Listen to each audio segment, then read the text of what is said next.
Hi, this is the second part, the last part of a story that I've been reading that I wrote called the Hare and Crockery. And the first part is linked down below in the description of this video or up here in the corner of the screen if you're watching this on a computer or on your phone. If you're watching it on television, just go searching for Bartmus Wrote, stories by Patrick Bartmus. That's me. So the first part I read over half, so there's not very much left. I will just start now. But first, I was digging around, and I want to show you a picture I drew of the main character. The character's name is Big Suz, and as you can see, it's a big guy. So this was the illustration I used for the thumbnail on the Bandcamp page, where I'm selling the first story of this trilogy.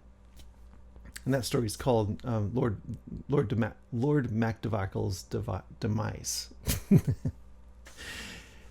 And this one will be up on Bandcamp too if you want to purchase it yourself. Or you can just listen to it on YouTube. So I will begin reading the story.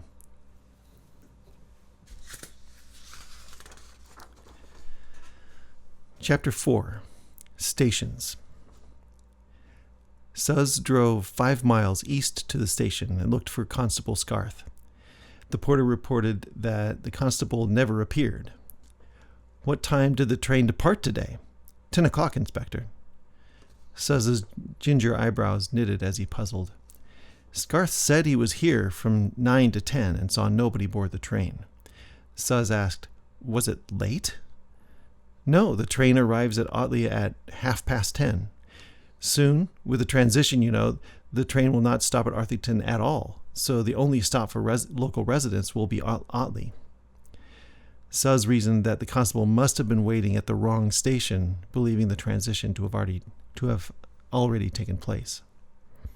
The Wharfdale Inn was across from the old station, and as he rested his elbow on the turnstile, pondering his next move, Suz saw Ted Boyes, the bookmaker, enter the pub door.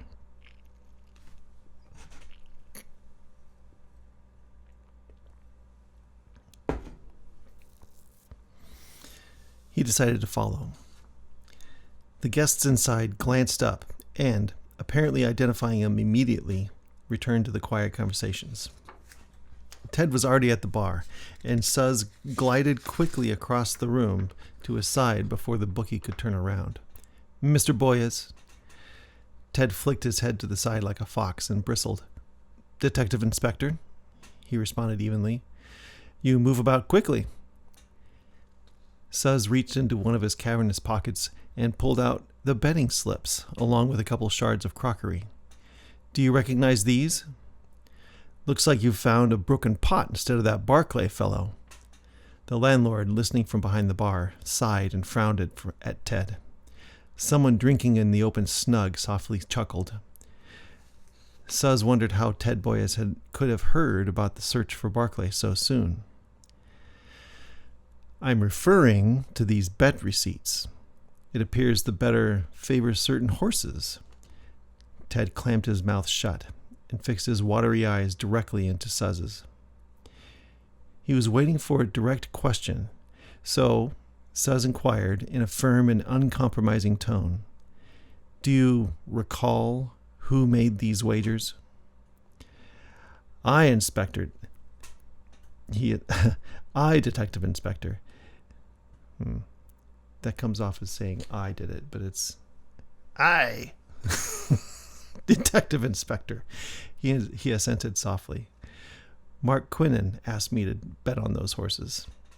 He poked a grubby finger at the first few lines of the printed documents with coy pride. "You'll see that I made all these wagers in person at the track." Big Suz knew what that meant, but it only proved that these specific bets were made above board instead of conducting an off-track service. Boyes was trying to establish an alibi for the previous night, and although Suz didn't really suspect the bookmaker of theft, he also did not want to allow the slippery man an easy foothold. "Well, to be clear, Mr. Boyes, This only proves that someone went to the track. It could have been Quinnen himself. It absolutely was not Quinnen. He wouldn't dare show his face around there. Why? Too much pride, I suppose. Everyone knows he's using his winnings to float his business. A man in the corner by the window grunted slyly. Doesn't want to run into Annalise. Suz peered into the gloom, and, even backlit against the white window, he identified the profile of the man who had been down at the river with the Morgans. May I have your name, sir? Bill Longstaff, Inspector, drawled the weather-beaten man. And who is Annalise? That would be Mrs. Quinnen, contributed someone else at the bar. Suddenly, the pub seemed to be bubbling with information, the lure of gossip dissolving the reticence. Of London? Asked Suz leadingly. No, Inspector, admonished the landlord. Of Weatherby. What Londoner would pick up a landlord's souse wife? Not wanting to be left out, Bill moved out of the corner, adding, She left Quinnen because she drained all his money in alcohol. She rents a room from a farmer I know. Can you confirm that, Mr. Longstaff, or is this just hearsay? Which farmer is that? Mr. Megison, Bill said defensively. He'll confirm. Oh, yes, he lets me fish in his land, and I've seen her with my very own eyes. Are you a fisherman? Oh, yes. Mighty good salmon come up the wharf this time of year. Remembering the Putchins in Quinnen's shed, Suz asked innocently, What about eels? Eels, he made a face. Never touch 'em. Must be pretty easy to catch, though, if you know where to place the right equipment. Fishing for eels ain't worth the effort. Besides, they're starting to dig in this time of year. Certainly you could use traps of some sort, suggested Suz. Bill turned a jaundiced eye toward the inspector. Catching an eel in a pot is again the law, or haven't you heard? You won't find any poachers in my pub, Inspector. The landlord leaned in and sneered. Or thieves. I do need to make inquiries throughout the community, responded Suz diplomatically. Have you seen any strangers here in the past few days? Anyone who looked out of place? Lots of people pass through here. Did you see anyone walking to the station last night or this morning? No, Inspector.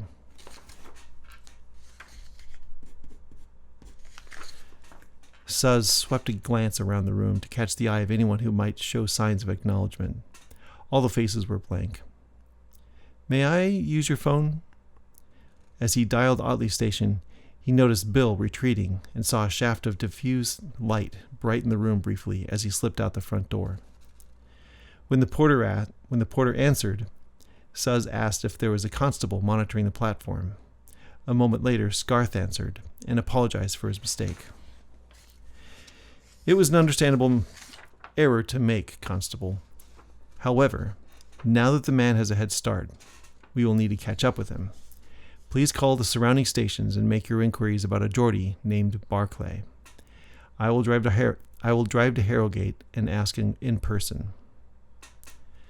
As Suz left, he met Bill on the road. As regards your inquiries, Inspector, I believe I might be able to help. Oh, yes? Will you be returning to the village tomorrow? I guess I will. Well, just around the bend, there'll be a lane which runs down to the river. We call it Bridge Lane, but it ain't marked. All right, mumbled Suz, beginning to suspect this conversation was driving in the wrong direction.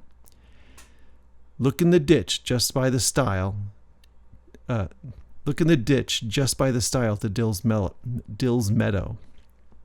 It will be wrapped in grass and covered in dead leaves. What will? Nice juicy salmon. Suz did not respond. He grasped the handle to his Morris Minor and the door creaked open. As Suz settled behind the wheel, his face impassive, His eyes narrowed into slits. Bill shook his finger and said, "It'll be gone by noon." Suz drove away in disgust. He was hungry, but he could not bear the thought of eating in that area, so he went to Weatherby and found lunch at the Angel Inn.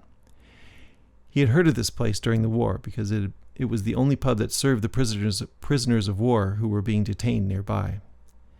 He had resolved his own feelings toward the Germans very early in his service, but many people in Weatherby felt sour when they saw these soldiers drinking their beer. Suz was impressed by the manager's humane treatment of people who had, like them all, been caught up in the terrifying storm of war. He felt a mollifying resolution as he sat in the pub, overlooking North Street, drinking his ale. Chapter 5. Harrogate.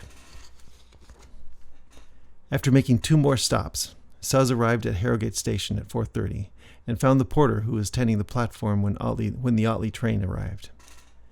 A man fitting his description arrived 2 hours before. Was he carrying a package? No. You saw him disembark. You're sure he carried nothing? Yes. He looked lost and weary, so I offered to give him directions. He seemed like a kind man with a soft voice, a Newcastle accent. Said he needed to get to York. I directed him to buy a ticket through Knaresborough. When does that leave? In an hour. He asked where he could find a meal, and I sent him to Betty's Cafe on Cambridge Crescent. Oh, yes, they serve afternoon tea, don't they? Suz walked to the restaurant, and upon entering, immediately identified Barclay with his sandy hair and wrinkled tweed. He had dark crescents under his eyes, as if he had not slept in days. He waved the waiter aside and strode directly to the sleepy man's table, sitting quickly and casually. The man looked up from his tea in confusion, and Suz laid his paw on the table comfortingly. I'm with the police, sir, and I need to ask a few questions.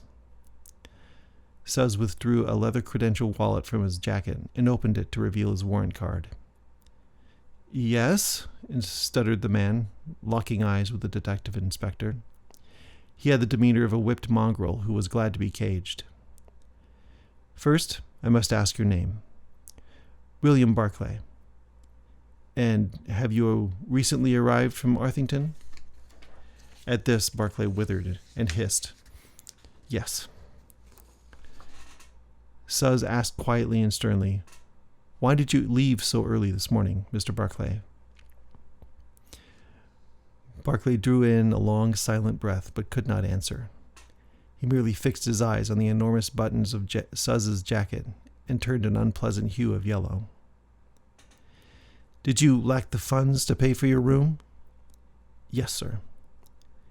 Did you take anything when you left? After a slight pause, Barclay's wispy eyebrows crinkled, and then he looked up at Suz's impassive face in sincere confusion. No, sir. Suz maintained his calm expression and waited. The purpose of the policeman's visit began to dawn upon Barclay, and his face screwed up from confusion to dismay. They haven't accused me of taking something, he whispered. Have they? Your actions do raise suspicion, Mr. Barclay. But I don't have anything, exclaimed the frazzled traveler, gesturing around him. I didn't even bring my travel case. I left it in the room. This was a detail that misspelled that name, that Quinan had failed to mention. Why did you do that? When my deal fell through, I knew I couldn't pay for the room, but the last train had already left. I could not fall asleep last night, so I thought I would just take a walk.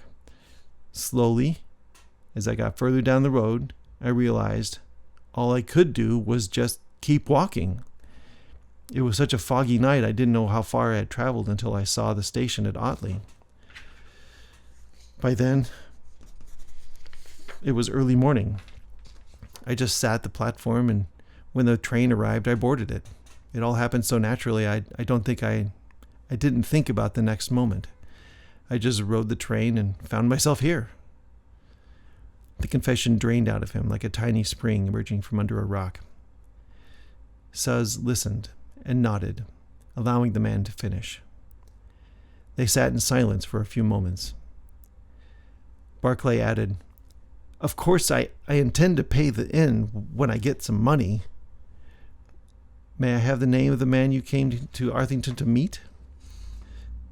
"Pardon me?" "Your business deal." "Oh, a farmer named Mr. Lumb, Donald Lumb, of Milford Farm." "I will need to confirm all this with Mr. Lumb, you see, Mr. Barclay." "He won't be too pleased to talk to you, I suspect. He's committed no breach of contract, mind you. I should say that he may feel a little sour about my offer." "Why was that?" I wanted to sell him a horse when I brought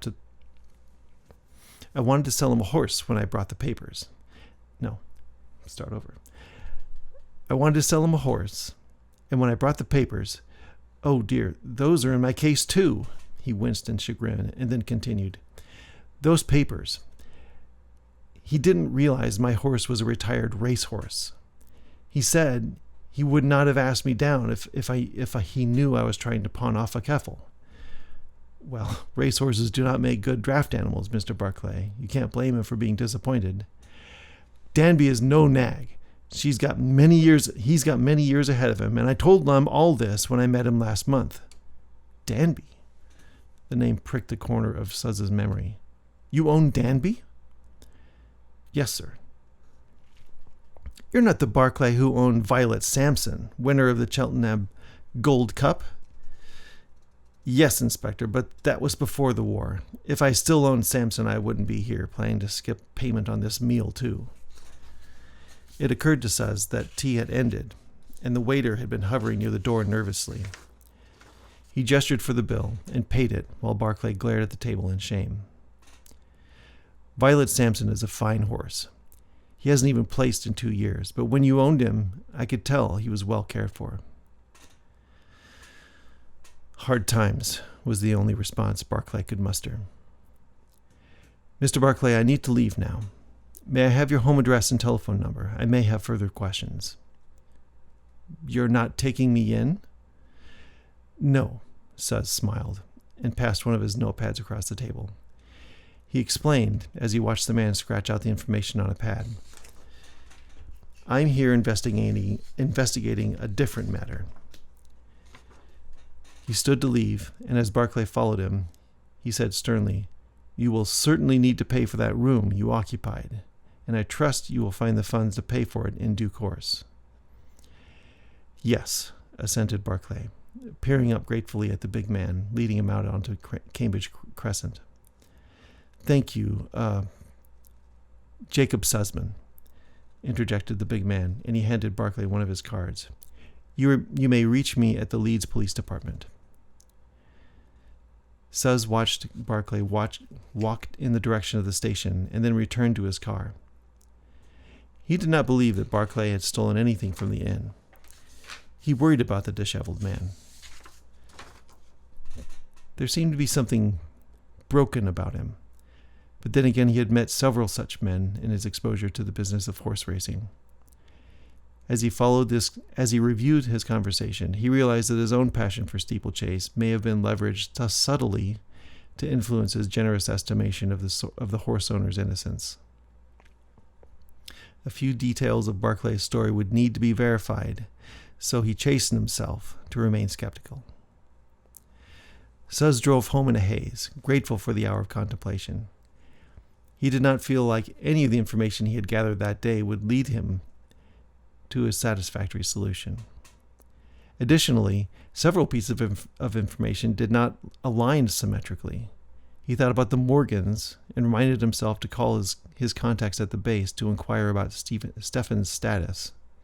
His Canadian citizenship would not be an impediment to immigration, especially with the sponsorship of the Morgan family, but his desertion would certainly need to be punished. Was Stefan involved in Quindle's gambling? Have I been misspelling Quindle's name? There did seem to be a connection with horse racing, which may connect with Barclay. Did he know Stefan? Did Boyes have some hold on all three men? Gambling and poaching were common vices in small communities, especially as they attempted to recover after the loss of so many men. Many farms went bankrupt for the mere fact that there were no workers to labor on them. Farmers had depended on people who had otherwise survived in these communities as day laborers, and now that they were gone, much of the economy had dissolved.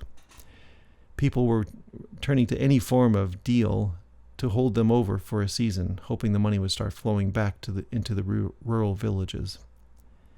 It worried Suz that good men like Morgan were getting swept up into petty crime just to make a living. More worrying were the small lies that crept up around Mark. If he had shown the detective inspector Barclay's case, it would have revealed much about the man and answered many questions. Now Big Suz had questions for Quinnen. He felt hungry, and as he passed his neighborhood pub, the Headingley Taps public house, he briefly considered going in for a bite. Looking at the front door and the pale facade, he felt a turn in his stomach and quickly decided against it. After glimpsing the shabby dealings in the inside of an innkeeper's life, he did not want the events of the day to poison his impression of his favorite place. Instead, he continued home. Chapter 6. The Hare. Suz arrived at the inn at 10:30 a.m. and asked to see the part-time help. The girl was scrubbing one of the bathrooms, so he stood outside the door while she knelt, brushing long strands of hair from her eyes as she tried to answer his questions. Judith stood nearby protectively. "Did you break a ceramic bowl lately?" "No, Inspector." He turned to Judith. "Is it possible that Jared broke a bowl on Friday night?" "What kind of bowl?" He still had a few chunky shards in his pocket, and he brought them out. When Judith saw them, she breathed in sharply. "We were busy Friday night. It's possible he broke it, but Rook would have told me about it. Where did you find these?"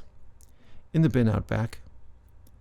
"Inspector, I did find some tiny shards when I was mopping the kitchen floor yesterday. They looked like this." "Why is it important?" "Everything is important, Mrs. Carr." "You say you found them yesterday?" "Yes, I mopped the kitchen floor first thing in the morning before anyone's awake." "Where were they?" "There were only a few flakes of ceramic in the mortar between the tiles, just in front of Mark's door."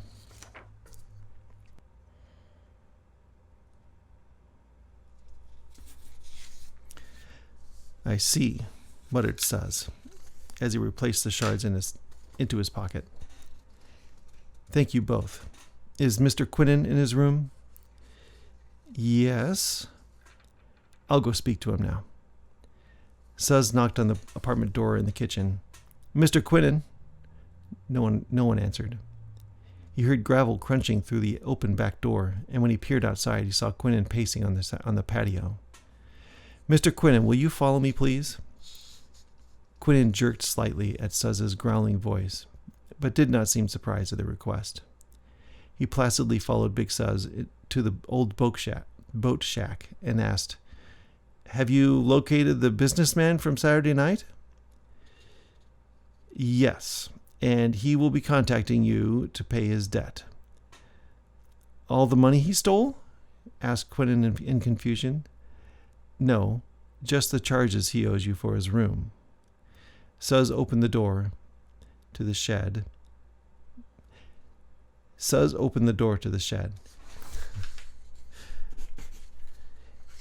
"If I called a couple constables here to search the contents of this building, I believe they would find your guest book and Mr. Barclay's travel case.